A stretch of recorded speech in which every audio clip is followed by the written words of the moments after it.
O Juizado Especial Cível é o antigo Juizado de Pequenas Causas. É considerada pequena causa aquela cujo valor não ultrapasse 40 salários mínimos. São consideradas pequenas causas questões como a de conflitos entre vizinhos, direitos do consumidor e questões de trânsito, por exemplo. Hoje no Cidadania em Pauta, vamos conhecer um pouco mais sobre o Juizado Especial de Pequenas Causas.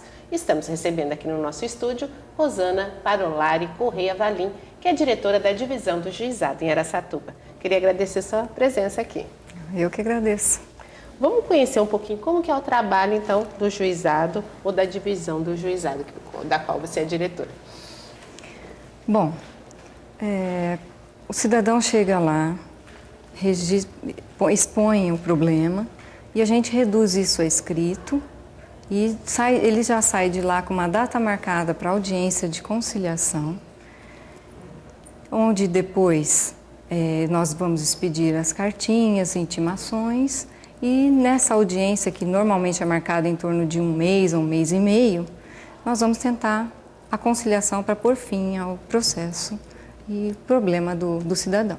Quer dizer, a pessoa que se encaixar dentro dessa descrição, eu abri o nosso programa, né, que não ultrapasse os 40 salários mínimos, ela pode ir lá sozinha, chegar lá no fórum, né, que funciona lá no fórum. Exatamente. E já dá entrada rapidinho em um mês já há uma audiência, é isso? Isso. Bom, o juizado de pequenas causas é uma forma, então, de agilizar os conflitos? É uma leizinha especial. Os critérios são de informalidade, simplicidade, celeridade e economia processual. Então, Fátima, o que acontece? No juízo comum, existe uma gama de recursos e de coisas para protelar. O juizado, ele já inicia com uma ação, com uma audiência de tentativa de conciliação, e aí o nosso índice de conciliação ele é muito grande, e é onde muitas vezes, mais de 50%, ele já é resolvido. Então, ele agiliza muito e, inclusive, com relação ao recurso, nós temos o nosso próprio colegiado, encurta muito o tempo de trâmite de um processo. Por exemplo, na justiça comum, até a pessoa chegar, juntar os documentos, isso daí demora muito mais tempo. No juízo comum, ele entra com ação através de advogado, há uma citação, há contestação, há uma réplica, aí designa-se uma audiência de instrução e aí sim é tentada uma conciliação. Essa audiência de instrução não é uma audiência como tem no seu juizado? Não, já é uma audiência para instruir e julgar. E é onde é feita uma tentativa de conciliação. Então, nossa, é invertido, a gente já registra, já visando a obtenção de um acordo que é um índice muito grande. E como que é essa audiência? Ela é mais informal do que da justiça, do outro tipo de justiça, vamos dizer, da justiça comum, vamos usar esse termo, né? Muito mais informal. Ela é conduzida por um conciliador, então ela é muito informal. As partes estão presentes, o conciliador vai ler a ação. Quer dizer, e aí o pedido que foi feito por uma das partes, que já consta ali, e aí ele vai perguntar à parte contrária se há alguma possibilidade de acordo, né? Que é onde ele vai tentar conciliar as partes. E essa leitura, né, como diria?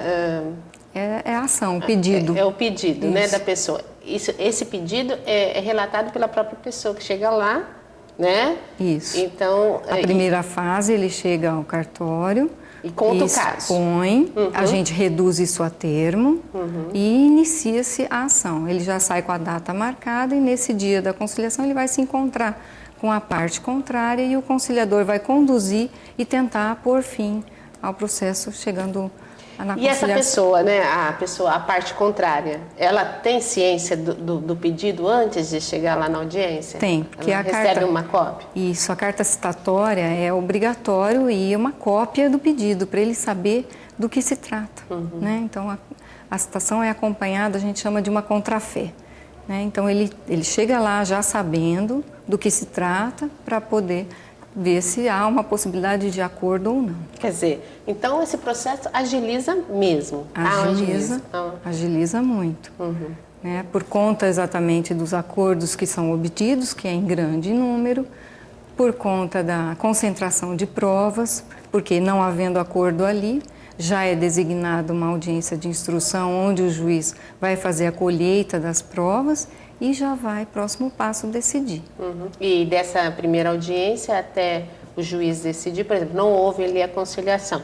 Demora quanto tempo, mais ou menos? Olha, a pauta do juiz está para um mês, mais ou menos. Então, depois, negativa a conciliação, cerca de um mês, né, quer dizer, em média. Dizer assim, uns 3 meses para... Exatamente. Até o final do processo. Isso, para ter a decisão judicial, cerca de 3 meses, quer dizer, em média. muito mais rápido do que a justiça. Muito mais rápido. Desde quando existe o juizado aqui em Araçatuba? Em Araçatuba ele foi instalado em junho de 89. Ele já é bem antigo. E essa experiência, assim, há em outras cidades também. Isso demorou para chegar aqui em Araçatuba ou não? Não. Iniciou-se com o juizado informal de conciliação em 87 e nós fomos assim um dos pioneiros mesmo na época. O juiz, né, diretor do fórum, conseguiu implantar aqui. Então nós fomos um dos primeiros aí. E no momento desse primeiro encontro, né, há a conversa entre os dois, entre as partes, assim, eles costumam conversar ou não? Mais para frente, sim. Né? Primeiro, a gente já dá oportunidade para a parte contrária falar, porque o pedido já está reduzido a termo ali. Então, o que o autor gostaria de descrever já está ali no papel. Então, a oportunidade é justamente para a parte contrária. Sim. E aí, sim, é que onde começa, não é bem assim, e aí inicia-se uma conversa, e é onde o conciliador vai conduzindo para ver se obtém um acordo. Bom, o juizado está ligado ao trabalho existente no fórum, funciona ali mesmo. Dentro do fórum. Isso é importante que funcione ali também. É importante, é uma extensão, né, do fórum, a gente está em contato com os juízes, né, frequentemente, despachos, sentenças, audiências, né. Qual é a diferença entre processos de valores mais baixos e valores mais altos? Como assim, Fátima? Por exemplo, você falou que até 40 salários mínimos. Seria nosso teto. Pouco mais de 20 mil reais, né? Isso. A diferença no trâmite processual, por exemplo, de uma ação de 3 mil reais para uma ação de 40? Não, nenhuma. A única diferença é que até 20 salários mínimos ele pode ir desacompanhado de advogado, o processo vai correr, nós vamos colher todas as manifestações da parte, nós mesmos vamos reduzir isso em certidão, né? Mesmo no transcorrer, na execução. E de 20 a 40 há necessidade de patrocínio técnico. Essa é a diferença. Mas o trâmite... Porque mais de 10 mil reais, então teria que ter um advogado. E no caso da pessoa não ter condições de ter um advogado? Ela pode se dirigir à defensoria, lá ele tem uma triagem e para ver se ela faz jus aos benefícios da assistência.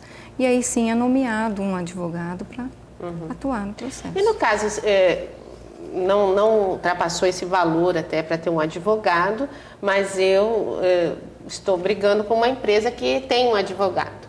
O que acontece? Ela também pode, porque é muito importante esse equilíbrio entre as partes. Então, ela pode, a qualquer momento, se dirigir à defensoria e requisitar um defensor para ela, um patrocínio técnico, para ela não ficar em desigualdade, sem problema nenhum. Agora, na audiência, se houver esse desequilíbrio, nós temos lá um plantonista, que é nomeado pela defensoria, e ele está sempre lá à disposição para esse tipo de Quer dizer, o mediador, né, aquela pessoa que está ali, pode perceber que está acontecendo esse... sem mesmo a pessoa saber, né? Sem ela requerer. Sem ela requerer. Normalmente já nem se inicia, a gente já percebendo. Ou veio acompanhar de advogado, ou é uma empresa maior que há esse desequilíbrio, a gente antes de iniciar a audiência já chama o plantonista e ele já toma pé da situação e já faz o trabalho dele assistindo essa parte. Equilibra a situação. Exatamente. O juizado atende apenas as pessoas físicas ou empresas também? Ele foi criado para o cidadão, mas em 95 estendeu-se às microempresas, tá? Empresa individual, e agora, recentemente, também a empresa de pequeno porte, a EPP. Por exemplo, uma empresa, que tipo de ação que ela pode requerer, assim, que você tem exemplos? É cobrança em geral, né? Venda de mercadorias, execução de duplicata, o que ela não consegue receber lá no seu dia a dia. O juizado também atende causas trabalhistas, de alimentos, separação? Não, estão excluídos da competência do juizado essas causas. A trabalhista tem um fórum próprio, fórum do trabalho, e as questões de família, elas não são de competência do juizado, tá? Tem que ser no juízo comum, na vara da família. Porque tem específicos para tratar desses assuntos, Exatamente. né? E os problemas envolvendo acidentes ou brigas no trânsito? Eu acho que é o que mais procuram lá? Ou Acidente que mais? de trânsito tem bastante, né? E é o que mais tem, eu acredito, porque, né, nosso caos aí no trânsito, então tem bastante, eles vão lá, a gente reduz a termo, chama, e normalmente há uma conciliação. Geralmente existe? Normalmente. Mais difícil quando é um acidente no semáforo, né, que é mais difícil de... Hoje os acidentes, porque a polícia é acionada, mas muitas vezes não vai, se não há vítimas, né? Exatamente. Então existe um problema até de provar, né? Como que a pessoa deve agir numa situação dessa? Normalmente ela se dirige ao distrito policial, faz lá o seu boletim de ocorrência, mas isso é uma prova unilateral. Sim. O que vai ajudar bastante é a colheita da prova testemunhal, alguém que presenciou aquele acidente, que vai auxiliar o juiz na hora de decidir. Então, e essas pessoas também participam dessa audiência conciliatória ou não? Não. Essa primeira audiência... das pessoas que presenciam, né? É um cuidado que a pessoa tem de tomar já por ocasião do acidente, né? Colher lá quem presenciou, quem viu o nome completo, endereço, porque ela pode vir a precisar. Aí é o juiz que vai requerer a presença da pessoa? Não. No juizado, inclusive é uma dos diferenciais do juízo comum, é que eu já vou, se não havendo conciliação, nessa primeira audiência e marcada a instrução, eu já vou acompanhada das minhas testemunhas, independente de intimação. Eles já sabem que eles podem trazer até... Nesse primeiro encontro? No segundo. No segundo. Primeira não tem... Primeira é só autor e réu ali para tentar um acordo. Super interessante esse assunto, porque é uma coisa que acontece muito, mas a gente vai voltar a falar sobre isso depois do nosso intervalo. A gente volta já já.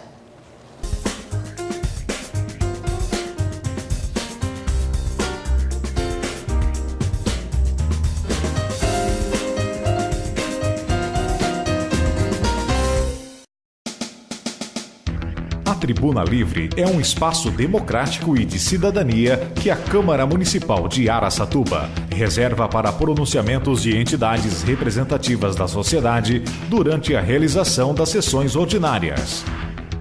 Podem utilizar-se da Tribuna Livre entidades representativas, como sindicatos, associações profissionais e de moradores, centros cívicos, grêmios e diretórios acadêmicos, entidades assistenciais e presidentes de partidos políticos. Movimentos políticos e populares foram feitos para que a nossa região fosse transformada em grupamento de bombeiros.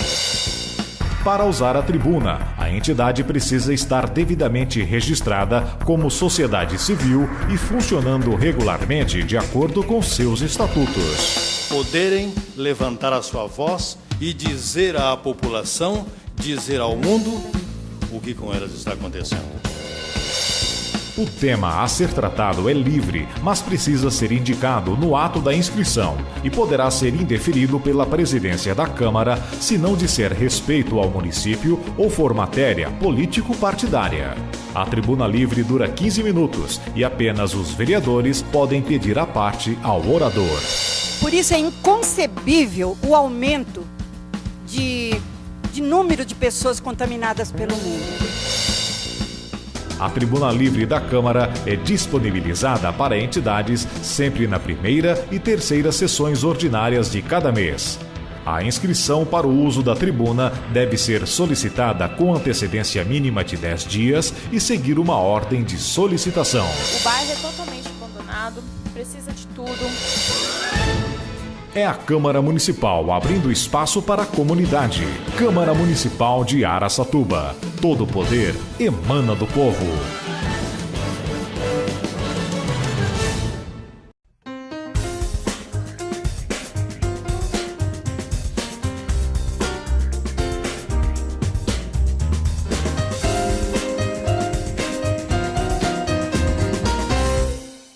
Hoje no Cidadania em Pauta nós estamos falando sobre o juizado de pequenas causas e a nossa convidada é Rosana Parolari Correia Valim, que é diretora da divisão do juizado em Araçatuba. A gente estava falando sobre acidentes de trânsito, que é comum, né?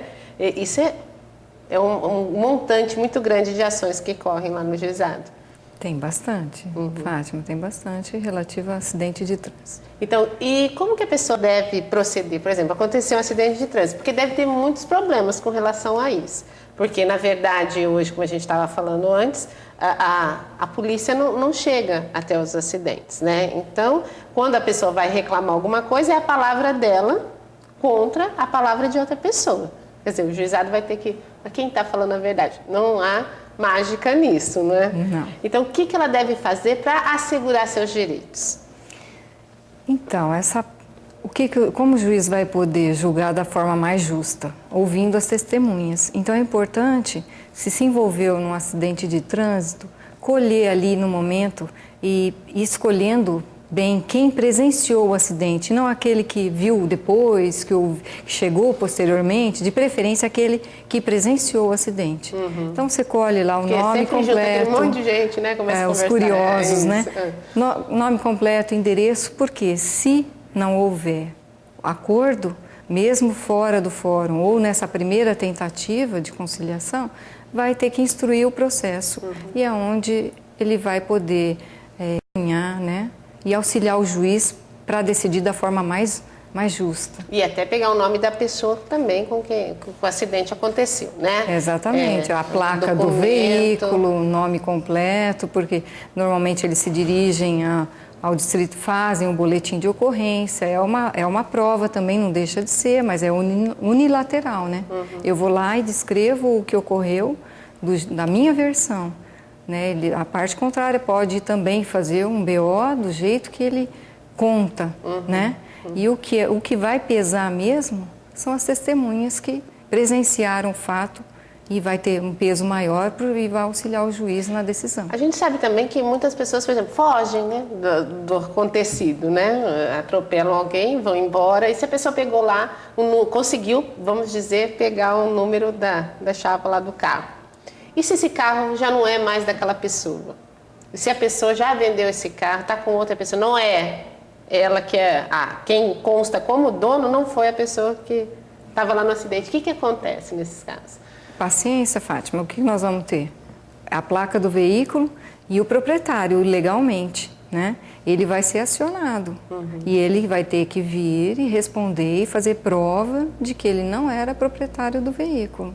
Aquele momento. Quer dizer, qual a pessoa que tiver o nome do veículo que vai responder pelo acontecido, mesmo que ela esteja nem sabendo dessa história. Exatamente. A princípio, sim. Até que ela comprove que ela já tinha se desfeito do veículo à época do acidente. Isso dá um trabalho danado também. Por menos que dê, é um trabalho, né? Para essa pessoa, né? Porque ela vai ter que ir lá nessa audiência, vai ter que provar, né? Exatamente. O melhor a ser feito é o quê? Vender o veículo, vai lá e regulariza a documentação, né? Por conta de multa, por conta de acidente, né? E como que a gente faz para regularizar? Quer dizer, na hora que você vende, você vai e já assina o documento. O documento lá no verso, vai lá no cartório, ele tem que reconhecer firma, tem que estar presente. É bom tirar um xerox, guardar, né? Se for necessário, pode ir até a Ciretran e documentar essa venda lá nos cadastros do próprio veículo, mais seguro. Porque isso vai dar visibilidade a qualquer terceiro que vá lá consultar a placa. E já está lá, ó, foi vendido para fulano. tal, direitinho. É bom saber disso. Bom, e a questão de multa também entra no juizado? A questão de multa? Também, por conta disso, o pessoal vai fazendo venda, vai passando os marreteiros de um para o outro. Então, acontece muito de ir lá reclamar, eu comprei o veículo e ele veio, está com ônus, está com IPVA atrasado, está com multa, né, o licenciamento. E quando eu comprei, isso aí já era anterior à venda. Então, a gente vai acionando, o senhor comprou de quem? Aciona aquele. Se aquele fala, não, mas essa época também não é minha. Mas ele tem que se virar ele e vai, achar o outro. porque quando você vende, você tem que vender o bem livre e desembaraçado. Então você responde. Aí você teria que arcar com essa despesa e assim ingressar contra aquele que lhe vendeu até chegar no que levou efetivamente a multa e não tem mais a quem acionar. Bom, mas dá para chegar na pessoa, né? Se chega, demora Chega, um pouquinho. tendo nome e endereço. Ok. Então, a gente já tem uma pergunta aqui falando sobre os salários da contratação de advogado, nós já falamos. A questão da cobrança de custas processuais. Na Justiça Comum existem essas custas. Existe. Lá existe ou não? Não. No juizado, em primeiro grau, independe de pagamento de custa, taxa ou qualquer despesa. Tá? Ele vai lá, a gente reduz a termo, ele tem audiência, ele tem a sentença e não vai despender um centavo por Só para a conta gente disso. ter uma ideia, quanto que se despende aí nos custos processuais? Olha, só para distribuir uma ação hoje, são 5 FESP, que dá em torno de 80 e poucos reais. Aí depois tem oficial de justiça para cumprir um mandado, ou uma carta citatória, que é uma despesa postal, né? Isso tudo vai acrescendo, né? E aí estamos isentos de qualquer tipo de despesa. Quer dizer, menos tempo e menos gasto. Isso. Quantos anos leva, em média, na Justiça Comum para o processo findar e lá? Vamos fazer uma comparação. Olha, se considerar inclusive a fase recursal, né, para ser julgado aqui em primeiro grau e depois, havendo um recurso que vai no juízo comum, ele vai para São Paulo. E aí então eu já posso te dizer, garantir que são anos, né? No juizado não, nós temos um colegiado próprio, né? Então nossos recursos são analisados aqui mesmo pelas nossas turmas recursais, que hoje temos 3. 2 turmas cíveis e uma turma criminal. E isso agiliza muito. Em torno de 60 dias, eles conseguem julgar os recursos, aqui, oriundos do próprio juizado. Né? Então, eu acredito, em média, o processo no juízo comum, que levaria anos para ser julgado o recurso e tal, aqui há máximo 6 meses, um pouco mais, talvez. Então, caso não haja, o acordo que vai para o recurso. Mas o recurso, então, dentro de 6 meses também, a possibilidade de ele estar definitivamente julgado. Como que as partes e as testemunhas são intimadas? Pelo correio, cartinha, ou oficial de justiça, conforme a necessidade. E se a pessoa não comparece? Acontece muito isso? Acontece. E aí... O que acontece? A gente chama de revelia. Isso. Tudo que foi dito na inicial, o juiz pode presumir que seja verdadeiro, se ele não se convencer do contrário, que é difícil. Então, aí Mas a pessoa tem que ir mesmo, né? Tem que ir. Se ela tiver interesse em resolver, se defender, ela tem que comparecer, porque senão, ela não comparecendo, ela já está condenada a pagar aquilo que foi pedido pelo autor. Quais são as principais ações apreciadas frequentemente lá? Nós temos muito acidente de trânsito, essas relativas à multa e débitos, né, na compra de veículo, nota promissória, execução de nota promissória, cheque, débitos locatícios, né, o locatário sai do imóvel e deixa lá água, luz, IPTU e cobranças em geral, tem uma infinidade de tipos. E consumidores descontentes procuram muito o juizado? Também tem bastante. Tem bastante, principalmente com relação à telefonia, tanto a móvel como a fixa, né? Produtos que são adquiridos que vêm com defeito de fabricação, defeito ali no uso, né? Mas tem surtido bastante efeito. Eles têm ido, têm comparecido, feito acordo. Quando não, eles estão sendo obrigados ou a trocar o aparelho, ou a devolver o valor, desembolsar o valor, restituir o valor atualizado. Porque também a pessoa chegou ao máximo, não quer nem saber mais daquele aparelho, né? Porque até ela chegar lá, ela já tentou ir por outros meios, né? Ela já tentou assistência técnica, a garantia, chegou muitas vezes ao PROCON, e aí quando não há solução, aí eles encaminham lá para o juizado e a gente propõe a ação. Necessariamente a pessoa precisa ir ao PROCON primeiro nesses casos ou pode já ir direto ao juizado? Não, ela pode ir direto ao juizado, mas normalmente elas se dirigem ao PROCON porque o PROCON faz uma tentativa que muitas também, vezes né? ou o fabricante ou a loja dá uma solução, resolve o problema, e se não conseguir a solução, eles encaminham. A gente fica pensando assim, porque o cidadão comum vou brigar com uma telefônica, por exemplo, porque a gente já tem todo um aparato de advogados, de tudo, de contratos, que muitas vezes a gente vai assinar um contrato, aqueles monte de coisinhas lá que a gente não tem nem conhecimento, né? E as pessoas, os consumidores, conseguem ganhar essas ações? Conseguem. Aí vai ser analisado, né, o tipo de contrato que eles fizeram, a prestação do serviço, se não está a contento, né, se saiu fora daquele contratado. Então, não há diferença nenhuma com relação a esse tipo de ação. Ela vai ingressar e vai ser julgada sem nenhum problema.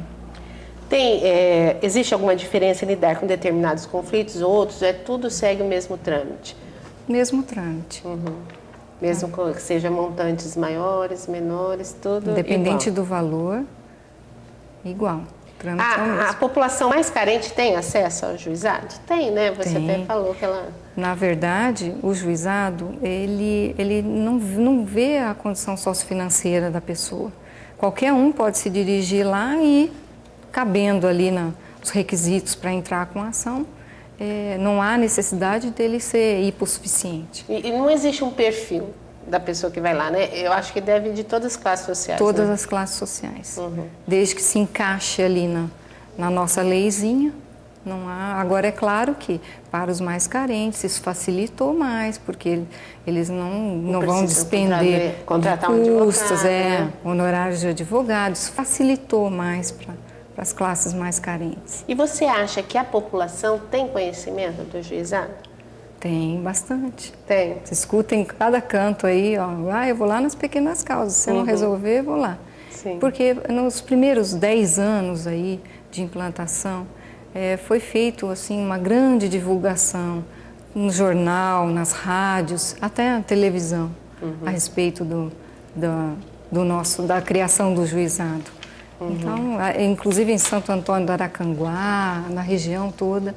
Então, tanto é que estamos aí abarrotados de ações lá, né? O que poderia se fazer para, então, diminuir essa sobrecarga de trabalho lá? Quer dizer, porque problemas vão existir mesmo, né? Vão continuar existindo. Sempre. Né? A tendência é só aumentar, né?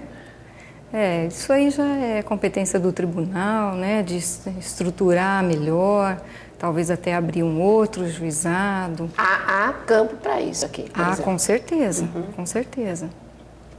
Todo atendimento é gratuito? Todo atendimento é gratuito, você não paga nada. Então, para quem eu queria que a senhora falasse? Então, agora para quem nos assistiu até agora, que está precisando desse trabalho, como que deve fazer, aonde se dirigir, um telefone, ou mesmo vai pessoalmente, como que é? Faz um chamamento aí para a população. O atendimento é pessoal, tá? Não fazemos por telefone. Sim. Então, é só se dirigir ao fórum, que fica localizado à Praça Dr. Maurício Martins Leite, número 60, e o horário de atendimento ao público é do 12h30 às 19 horas. Esse é um horário de bom, segunda a sexta-feira. É um horário bom que quem trabalha pode ir um pouquinho depois, né? Já é um horário estipulado pelo próprio Tribunal de Justiça dentro de todo o Estado. Ok, queria agradecer mais uma vez sua presença aqui. Eu que agradeço. Eu agradeço você aí de casa que esteve com a gente até agora. O nosso programa vai ao ar 3 vezes por semana, segundas, quartas e sextas, em 2 horários, às 8h30 da manhã e também ao 12h30. Eu conto com você. Até lá.